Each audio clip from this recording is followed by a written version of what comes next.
कत्ल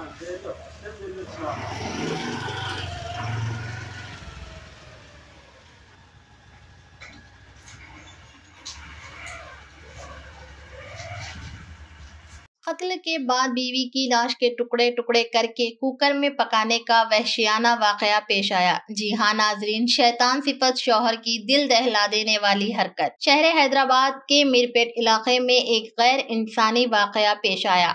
वहशी शौहर ने बीवी को बेदर्दी से कत्ल कर दिया, फिर उसने मकतूल बीवी के जिस्म के औज़ा के टुकड़े टुकड़े कर दिए। इसके बाद उसने उन टुकड़ों को पकवान के प्रेशर कुकर में पकाया। हड्डियों का उसने पाउडर बना दिया। बाद अज़ां बाक़यात और पाउडर को शहर के इलाके जिलालगुड़ा के तालाब में फेंक दिया। तफसीलात के मुताबिक साबिक फौजी गुरुमूर्ति अपनी बीवी माधवी के साथ मीरपेट इलाके में मुकीम था। इस जोड़े की शादी 13 साल कबल हुई और उन्हें 2 बच्चे हैं। इस असना में 18 जनवरी को गुरुमूर्ति ने पुलिस स्टेशन में शिकायत दर्ज करवाई कि उसकी बीवी लापता हो गई।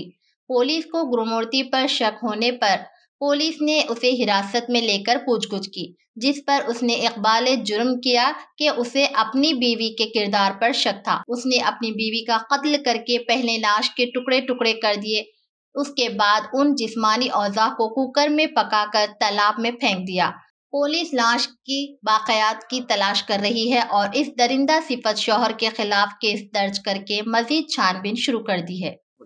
తేదీ 18/1/2025 నాడు సుబ్బమ్మ అనే మహిళ పోలీస్ స్టేషన్కి వచ్చి ఫిర్యాదు ఇవ్వడం జరిగింది.